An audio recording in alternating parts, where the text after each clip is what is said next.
এই শান্তিটা গেল কোথায়? কোথায় আছে এই শান্তিটা? যে শান্তির তালাচে প্রত্যেকটা পুরুষ নারী তৃষ্ণার্ত নয়নে তাকিয়ে আছে। এই শান্তিটা কোথায়? শান্তি কোথায়? শান্তি কোথায়? শান্তি লাস্ট কবে কয়জন মন থেকে হাসতে পারছি? কয়জন ভিতর থেকে শান্তিতে আছে? বলেন না। প্রিয় মানুষের সামনে বসে কয়জন একটু শান্তিতে নিঃশ্বাস নিয়েছি? সারা দুনিয়া ঘুরে ঘরে এসে কয়জন শান্তিতে পাইছে?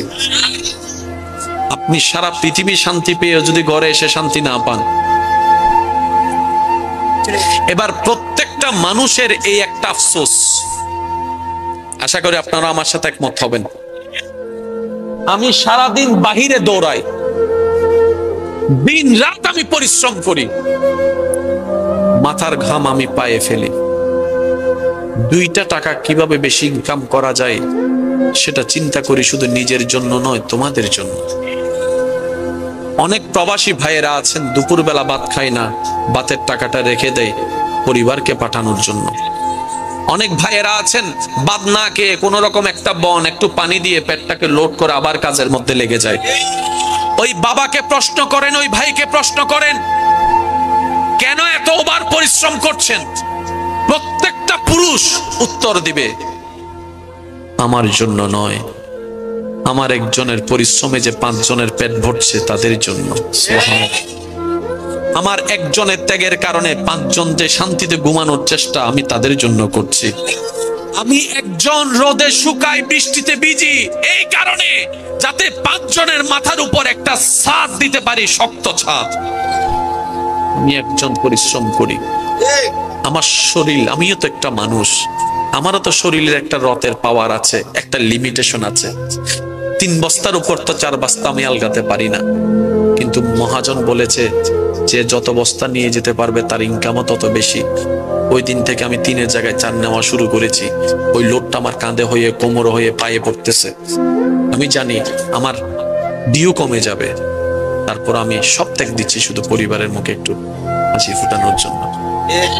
সে মানুষটা যখন প্রবাস থেকে আসে, সারা দিন বাহিরে দৌড়ায় আসে, ভিন্ন জায়গা থেকে কাজ করে ঘরে এসে যখন 2 মুঠো ভাত খেতে চায়, সেখানেও দেখা যায় এই জামিলা, ওই জামিলা, এর এই দোষ, ওর ওই দোষ, এর নামে বিচার, ও ওর নামে বিচার।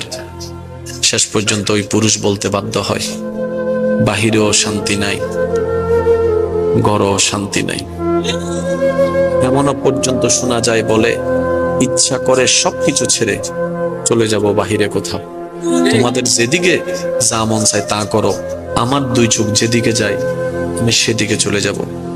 কেন বলছে? শুধু একটু অশান্তির কারণে, শান্তি না পাওয়ার কারণে। এই শান্তিটা গেল কোথায়? কোথায় আছে এই শান্তিটা? যে শান্তির তালাচে প্রত্যেকটা পুরুষ নারী তৃষ্ণার্ত নয়নে তাকিয়ে আছে। এই শান্তিটা কোথায়? শান্তি কোথায়? শান্তি কোথায়? শান্তি। রব ডাক দিয়ে বলে, বান্দা পেরেশান কেন তুমি? বান্দা বলে, মওলা শান্তি নাই। হাওয়াই যারে সেই পরে বদনাম করে, যাকে গর্ত থেকে তুলি সেই উল্টাই গর্তে ফেলে। আগের যুগে বাবা মারা যদি জোতা দিয়েও ফিটাতো, সন্তান কখনো মাটি থেকে চোখ তুলে তাকায় নাই। আর এখন একটা থেকে 2টা কথা হলেই সন্তান রাগ করে খাবার বন্ধ করে দিচ্ছে, ঘর থেকে বের হয়ে যাচ্ছে, আবার অতিমাত্রায় আবেগী হয়ে অনেকে সুইসাইড পর্যন্ত করে ফেলতেছে। আমি শ্রদ্ধার সাথে মা বাবাদেরকে বলবো, সন্তান অপরাধ করলে, ভুল করলে অবশ্যই আপনি শাসন করবেন, কিন্তু শাসনের ধরনটা যেন সুন্দরভাবে হয়, তার আত্মসম্মানে যেন আঘাত না লাগে। আত্মীয় স্বজনের সামনে তাকে তুলনা দিয়ে বিবেচনা কইরেন না, তাকে তার সম্মানটা দিন।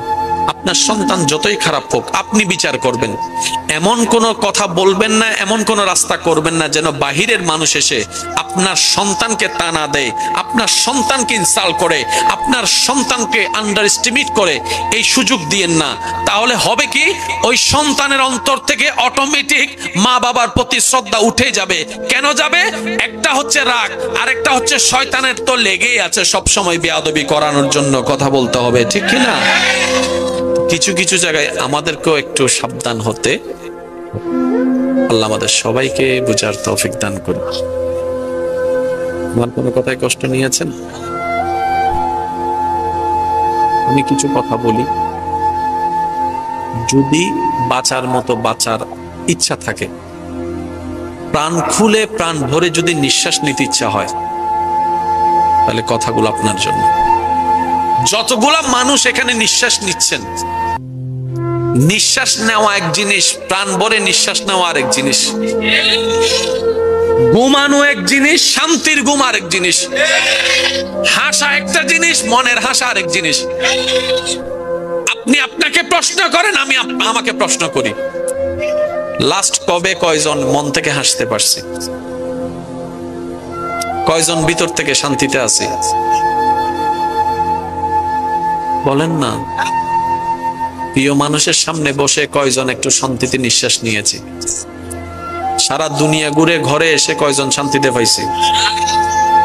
আপনি সারা পৃথিবী শান্তি পেয়েও যদি ঘরে এসে শান্তি না পান, এবার প্রত্যেকটা মানুষের এই একটা আফসোস, আশা করি আপনারা আমার সাথে একমত হবেন।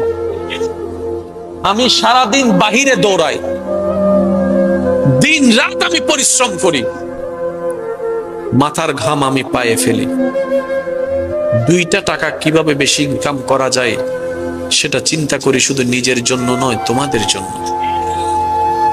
অনেক প্রবাসী ভাইয়েরা আছেন, দুপুরবেলা ভাত খায় না, ভাতের টাকাটা রেখে দেয় পরিবারকে পাঠানোর জন্য। অনেক ভাইয়েরা আছেন, ভাত না খেয়ে কোন রকম একটা বন একটু পানি দিয়ে পেটটাকে লোড করে আবার কাজের মধ্যে লেগে যায়। ওই বাবাকে প্রশ্ন করেন, ওই ভাইকে প্রশ্ন করেন, কেন এত ওভার পরিশ্রম করছেন? প্রত্যেকটা পুরুষ উত্তর দিবে, আমার জন্য নয়, আমার একজনের পরিশ্রমে যে 5 জনের পেট ভরছে তাদের জন্য। সুবহানাল্লাহ।